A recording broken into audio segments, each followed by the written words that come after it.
법정에서 증언 내용을 다 들었는지 모르겠습니다만 증언 내용이 우선 시간도 맞지를 않고 객관적 사실들과 전혀 맞지를 않아서 이게 조작된 거 내지는 허구라고밖에 볼 수가 없다.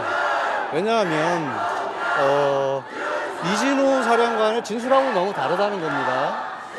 이진우 사령관이 대통령에게 본관 앞까지 갔다, 본회의장 앞이라는 보고를 했다는 것인데 실제 그런 상황이 전개되지도 않았고, 그렇다면 이진우 사령관이 대통령에게 허위 보고를 했다는 것으로밖에 붙일 수가 없습니다. 헌재에서도 이미 그 홍장원이나 곽종근 사령관의 진술들이 많이 허위로 밝혀진 부분이 있는데 오늘 오상배 증인의 증언도 마찬가지로 시간이라는 측면, 그리고 이진우 사령관의 진술과 모순된다는 측면, 그리고 객관적 사실들과 맞지 않다는 측면에서 보면 전부 허구이거나 잘못 기억을 하고 있거나 본인의 여러 번 본인도 법정에서 이미지, 연상 이런 단어를 썼습니다. 본인이 착각을 해서 상상을, 추측을 많이 한 것으로밖에 볼 수는 없습니다. 그러면 여전히 증인 순서가 지금 되어 있는 것에도 정치적인 의도가 있다고 보시나요?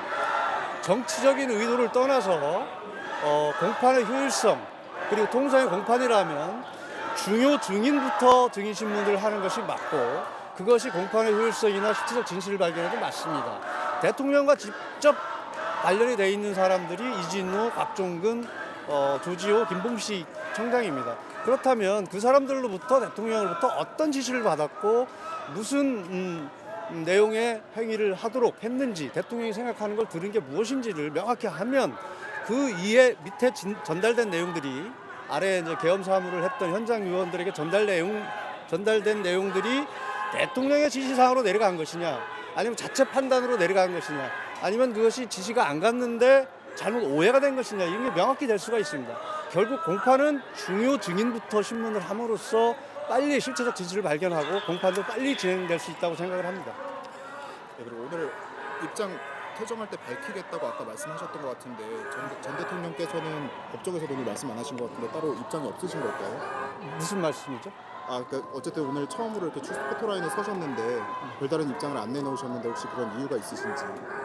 아니, 지금 이게 이제 어떻게 보면 헌재에서 이어지는 이 내란 재판까지가 일관되게 주장하는 것이 대통령의 어떤 헌법상 정당한 권한인 비상계엄을 정상적으로 행사한 것이 이게 언제로 이어지고 내란으로 지금 의율돼서 되고 있다. 그 상황이 조기 대선으로 이어졌고 대선에서도 쟁점이 되고 있는 상황 속에서 이 대통령께서 이 얘기를 자꾸 말씀드리는 것이 적절치 않다고 판단을 하신 것 같고, 추가로 지금 직권남용으로 또 기소가 됐지 않습니까? 이런 것들이 특정 의도가 아니라면 있을 수 없다. 그래서 변호인 입장에서 얘기를 한다면 법률적으로 대는 소를 포함한다는 말이 있습니다. 공무집행방해죄의 경우 폭행 협박이 포함되어 있어서 공무집행방해죄가 성립되면 폭행 협박이 따로 성립되지 않습니다. 그리고 법정형을 보면 내란죄의 우두머리는 사형 무기입니다. 그럼 직권남용죄의 법정형은 5년 이하의 징역, 10년 이하의 자격정지, 1,000만 원 이하의 벌금형입니다.